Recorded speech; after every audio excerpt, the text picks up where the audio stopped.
आपके सामने प्रस्तुत हूँ उच्चारण स्थान के साथ। 3 सूत्र हम लोग पढ़ चुके थे। अ से पु विसर्जनीय कंठ्या, ई से इचुएशा नाम ताल, उ से उपपध्मानीय नाम ओष्ठव। अगला स्वर आता है री। री से ऋतु रसाणाम मूर्धा।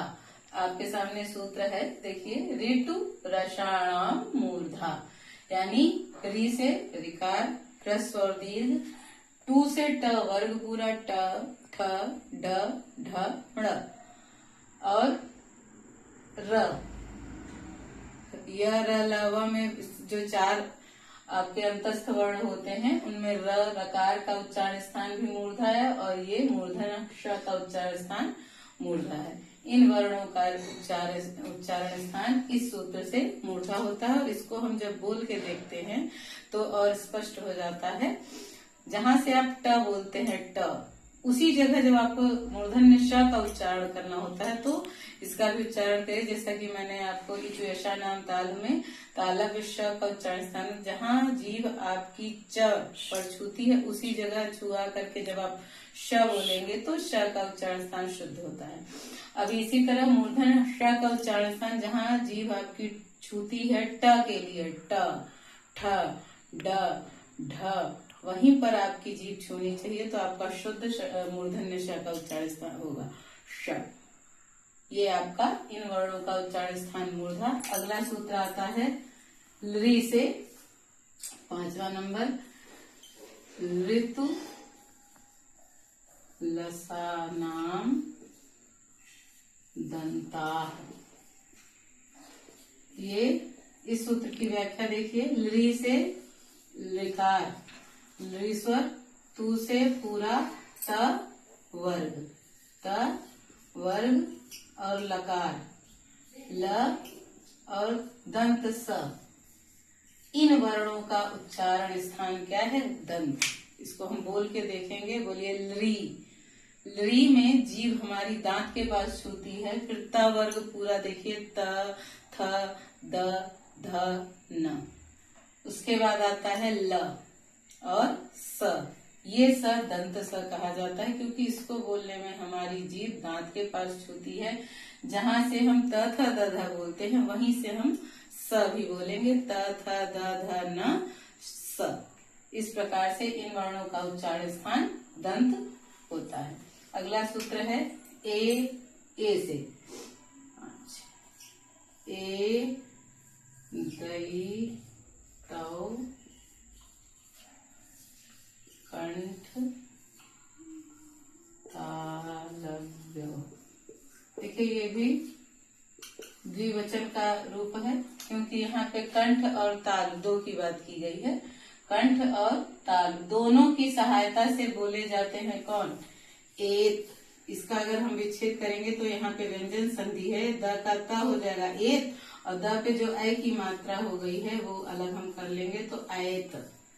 ठीक। और ये भी देखिए द्विवचन है, प्रथमा का द्विवचन। एत ऐत, इन दोनों को मिलाकर बना है ए दई तौ। यहाँ पे इन दोनों के बीच व्यंजन संधि हुई है तो यहाँ पे त को और इस ता को हलंत्यम इत से इनकी इत संज्ञा हो जाती, माने इनको केवल बोलने के लिए रखा गया था तो बचते हैं क्या? ए और ऐ। अब मैं बता दूं कि ए और ऐ के लिए अलग से सूत्र रखा गया है, कंठ तालव्य। ए और ऐ का उच्चारण स्थान कंठ और ताल दोनों है। इसको थोड़ा स्पष्ट करना चाहूंगी कि कंठ और ताल दोनों ए और ऐ का क्यों होता है, क्योंकि ध्यान दीजिएगा जरा, ए हमारा बनता किससे है? ए बनता है अ और ई से। अब चूंकि अ का उच्चारण स्थान कंठ है और ई का उच्चारण स्थान तालु है, इसलिए इन दोनों से मिलकर बनने वाला जो स्वर हमारा है वो दोनों को मिला करके ही बोला जाएगा ए। ध्यान दीजिए बोलने में ई अ। तो इस सूत्र से ए दैतो कंठ तालव्यो, इस सूत्र से ए और ऐ का उच्चारण स्थान कंठ और ताल दोनों होता है। मैंने आपको बता दिया, चूंकि अ का उच्चारण स्थान कंठ है, ई का उच्चारण स्थान तालु है, तो दोनों को मिलकर के बनने वाला ए कंठ और ताल दोनों से ही बोला जाएगा। एक बार बोल करके देख लीजिए, अ ई ऐ ए, एक ही जगह से बोलते हैं। इस तरह से ए और ऐ ह्रस्व और दीर्घ कंठ और ताल दोनों से बोला जाएगा। अब अगला सूत्र है ओ दौ तौ कंठोष्ठ। ओ दौ, यहाँ पे भी देखिए व्यंजन संधि है, ओद यानी द का त हो जाएगा तो बनेगा ओत। अब द का त जब हो गया तो इसमें से औ की मात्रा हटा दी तो त हलंत हो गया। ओत औत, ओत और औत दोनों को मिला करके बना है ओ दौ तौ। माने देखिए ये भी द्विवचन में है, प्रथमा द्विवचन, क्योंकि दो की बात की गई है, ओत और औत। इन दोनों का उच्चारण स्थान कंठोष्ठ, कंठ और ओष्ठ दोनों है। देखिए ये दोनों ही प्रथमा द्विवचन के रूप हैं, क्योंकि दो दो की बात की गई है। कंठोष्ठ, ओत और औत, ओ और औ। ओत औत का मतलब है ये त हलंत्यम सूत्र से इसकी संज्ञा हो जाती है, ये केवल बोलने के लिए होते हैं। ओ और औ का उच्चारण स्थान कंठ और ओष्ठ दोनों है। अब ओ बना कैसे है, क्यों इसका कंठ और ओष्ठ दोनों उच्चारण स्थान है?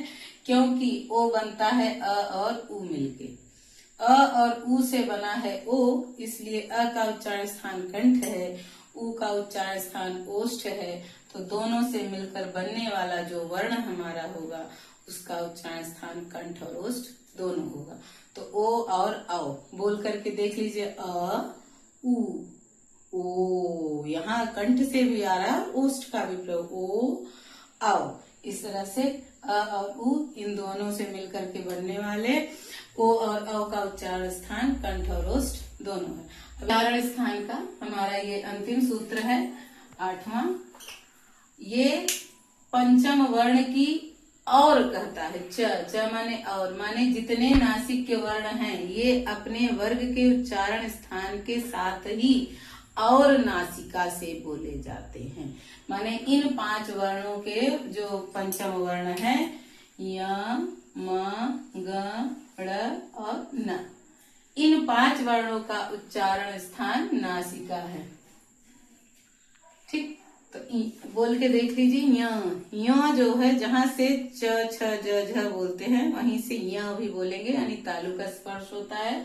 म प फ ब भ म ओष्ठ है और म नासिका से भी उच्चरित होगा, दोनों की सहायता से। ग जो है क ख ग घ ग कंठ और नासिका दोनों से। ड़ मूर्धा से है और नासिका दोनों की सहायता से। न दंत है, त थ द ध न दंत है और साथ ही नासिक के वर्ण भी है। तो अगर ये उच्चारण स्थान खत्म हो जाता है।